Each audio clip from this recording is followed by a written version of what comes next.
The stars are aligning for Thembinkosi Lorch yet again, as the Mamelodi Sundowns star now looks to have made a giant purchase. On Friday, Lorch revealed on his Instagram that he recently went shopping for a truck with the player undated by the moon boot on his right leg.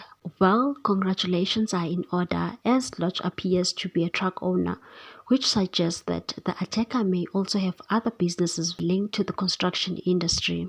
The 30-year-old has had his ups and downs over the past 12 months as he completed a blockbuster move from Orlando Pirates to Sundowns, where he also recently found himself on the end of some backlash after an Instagram live video of him went viral online. It seems that for every step backward he makes, he takes 2 steps forward, with his truck purchase being a notable example of that. It's not disclosed how much the truck cost him, but trucks that size often cost more than 1 million rand, particularly brand new ones.